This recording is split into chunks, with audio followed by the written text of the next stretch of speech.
8월 6일 토요일, 오늘의 말씀은 레위기 20장 17절부터 27절까지의 말씀입니다. 우리 함께 봉독하도록 하겠습니다. 누구든지 그의 자매 곧 그의 아버지의 딸이나 그의 어머니의 딸을 데려다가 그 여자의 하체를 보고 여자는 그 남자의 하체를 보면 부끄러운 일이라. 그들의 민족 앞에서 그들이 끊어질지니 그가 자기의 자매의 하체를 범하였은즉 그가 그의 죄를 담당하리라. 누구든지 월경 중에 여인과 동침하여 그의 하체를 범하면 남자는 그 여인의 근원을 드러냈고 여인은 자기의 피 근원을 드러내었음인즉 둘 다 백성 중에서 끊어지리라. 내 이모나 고모의 하체를 범하지 말지니 이는 살부치의 하체인즉 그들이 그들의 죄를 담당하리라. 누구든지 그의 숙모와 동침하면 그의 숙부의 하체를 범하니 그들은 그들의 죄를 담당하여 자식이 없이 죽으리라. 누구든지 그의 형제의 아내를 데리고 살면 더러운 일이라. 그가 그의 형제의 하체를 범함이니 그들에게 자식이 없으리라. 너희는 나의 모든 규례와 법도를 지켜 행하라. 그리하여야 내가 너희를 인도하여 거주하게 하는 땅이 너희를 토하지 아니하리라. 너희는 내가 너희 앞에서 쫓아내는 족속의 풍속을 따르지 말라. 그들이 이 모든 일을 행함으로 내가 그들을 가증히 여기노라. 내가 전에 너희에게 이르기를 너희가 그들의 땅을 기업으로 받을 것이라.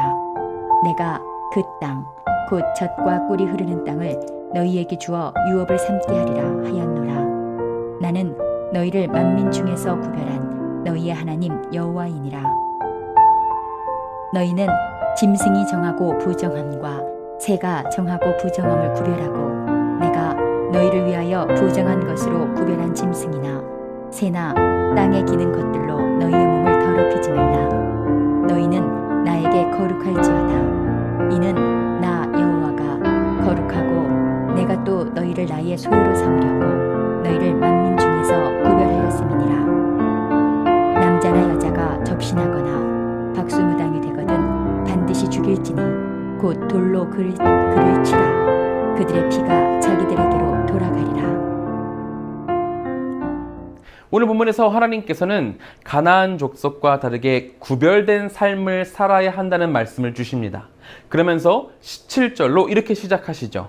누구든지 그의 자매 곧 그의 아버지의 딸이나 그의 어머니의 딸을 데려다가 그 여자의 하체를 보고 여자는 그 남자의 하체를 보면 부끄러운 일이라. 그들의 민족 앞에서 그들이 끊어질지니 그가 자기의 자매의 하체를 범하였은즉 그가 그의 죄를 담당하리라. 어제 우상 숭배와 하나님이 주신 생명에 대한 경시, 이 경시에 대한 질책, 이것 다음으로 하나님께서는 근친상간에 대해서 이것이 얼마나 큰 죄인지를 말씀하십니다. 하나님께서는 직계 가족과의 근친상간은 부끄러운 일이라 말씀을 하시죠. 단순히 낯 부끄러운 일을 넘어서서 민족 앞에서 책망당하고 끊어질 정도로 수치스럽고 악한 일이라 가르쳐주고 계십니다. 죄를 짓고도 이것이 부끄러운 일인지 모르는 것은 큰 문제입니다. 예레미야 8장 12절에는 이렇게 나와 있어요. 그들이 가증한 일을 행할 때에 부끄러워하였느냐?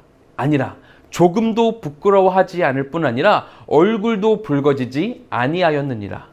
그러므로 그들이 엎드러질 자와 함께 엎드러질 것이라. 내가 그들을 벌할 때에 그들이 거꾸러지리라. 여호와의 말씀이니라. 하나님은 사람에게 양심을 주셨고 무엇이 옳고 그른지를 알게 하셨습니다. 그럼에도 하나님의 백성들이 죄 짓는 것을 즐겨하고 악한 길 가기를 부끄러워하지 않는 거예요. 죄의 무서운 점이 바로 이 부분입니다. 죄를 짓고 지을수록 우리는 그 죄에 대해서 거부감을 느끼지 않습니다. 오히려 스스로를 합리화시키며 부끄러워하지 않죠. 하지만 오늘 본문을 통해 하나님이 말씀하시는 거예요. 그 죄, 그거 부끄러운 일이다. 단지 얼굴 좀 붉히는 그런 부끄러움 정도가 아니라 민족들 앞에서 끊어져 하나님의 버림을 받는 큰 수치라고 말씀을 하고 계신 거예요. 회개는 죄에 대해서 얼굴이 붉어짐으로부터 시작이 됩니다. 죄 앞에 뻔뻔해지는 것은 회개로 나아가지 못하는 것이고 회개로 나아가지 못하는 것은 하나님으로부터 멀어진다는 것을 의미합니다.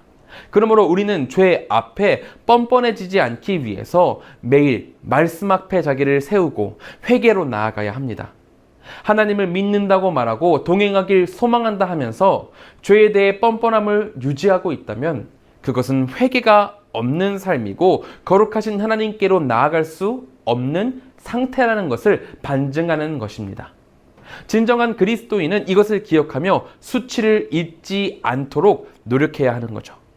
오늘 이 아침 죄에 대해 민감히 반응하며 부끄러움을 알고 회개로 바로 나아가는 우리가 되도록 기도하길 소망합니다. 그 때에야만 거룩하신 하나님께 거룩한 모습으로 서서 진정한 찬양을 올릴 수 있을 것입니다. 다시 본문으로 돌아와서 하나님은 22절로 이렇게 말씀하십니다. 너희는 나의 모든 규례와 법도를 지켜 행하라. 그리하여야 내가 너희를 인도하여 거주하게 하는 땅이 너희를 토하지 아니하리라. 하나님께서는 약속의 땅을 유업으로 주셨습니다. 언약에 기초하여 주신 땅이기 때문에 백성은 하나님과의 언약을 따라 주님의 규례와 법도를 지켜야만 했죠. 그렇기에 하나님은 주님의 땅에서 주님의 법도와 규례를 따르지 않는 가나안 민족을 모두 진멸하라 명령하셨습니다.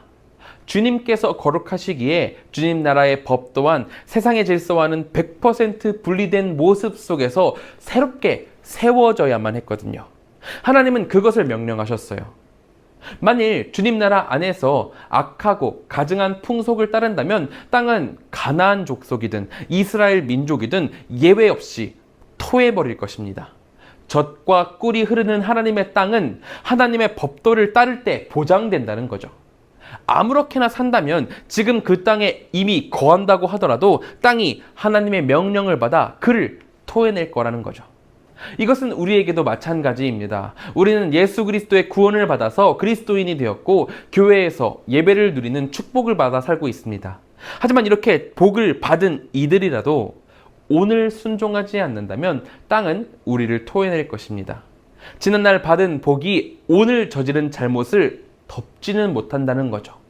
하나님이 은혜로 베푸신 복을 오늘도 누리는 길은 오직 오늘 내게 주어진 순종의 몫을 다하는 것입니다. 하나님의 길을 걷다가 다른 게 눈에 보인다고 덥석덥석 물어서 딴 길로 새어간다면 절대로 끝에 도달할 수 없습니다. 오직 하나님의 길, 순종의 길을 끝까지 달려나아갈 때만이 하나님의 복을 쟁취할 수 있습니다. 우리 모두가 이것을 기억하며 끝내 같이 모두 나아가서 이 완결선에서 결승선에서 우리 모두 수고했다. 우리 모두 함께 주님을 위해서 열심히 일했다. 서로 격려하고 칭찬하고 행복해하는 우리 모두가 되기를 기도합니다. 우리 함께 기도하도록 하겠습니다. 우리 이 시간 같이 기도하실 때에는 첫째로 오직 순종의 길을 끝까지 달려나가 하나님의 복을 얻는 우리가 되도록 기도해 주시기 바랍니다. 둘째로는 한국과 세계를 위해서 기도하겠습니다. 코로나, 사회, 경제, 문화, 정치 모든 것 가운데 주님의 회복이 임하기를 기도해 주시기 바랍니다. 셋째로는 태국의 김건용, 김동숙 선교사님을 위해서 기도하겠습니다. 라한사이 교회를 통해서 많은 영혼이 주님께 돌아올 수 있도록 기도해 주시고 불이람 CGT 교단 신학교가 적절한 시기에 교육이 재개되어 교회를 건강하게 섬길 지도자를 많이 배출할 수 있도록 기도해 주시기 바랍니다. 또한 김건용 선교사님의 사역과 생활에 주님의 은총이 가득하도록 기도해 주시기 바랍니다. 우리 함께 기도하도록 하겠습니다.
제가 기도하도록 하겠습니다. 사랑과 은혜가 충만하신 하나님, 우리로 순종의 길을 걷게 하여 주시옵소서. 주님이 주신 그 진리를 따라서 순종의 길을 걸어나갈 때야만이 우리에게 구원이 있음을 알고 있사오니 하나님께서 우리를 끝까지 붙들어 주시옵소서. 세상의 기준과 세상의 법칙을 따르는 것이 아니라 오직 주님의 법칙을 따라 순종하는 우리 모든 한가람 교회의 성도님들 될 수 있도록 인도하여 주시옵소서. 주님, 태국에 김건용, 김동숙 선교사님 계십니다. 두 분 사역 가운데 하나님께서 함께 하셔서 태국이 속히 주님의 것으로 돌아올 수 있도록 인도하여 주시옵소서. 이제 아침 묵상을 마칩니다. 세상에 나아가는 그 모든 길 가운데 주님께서 함께 동행하시길 소망하오니 주님 붙들어 주시옵소서. 주께서 언제나 함께 하실 것을 믿으며 예수님의 이름으로 기도드립니다. 아멘.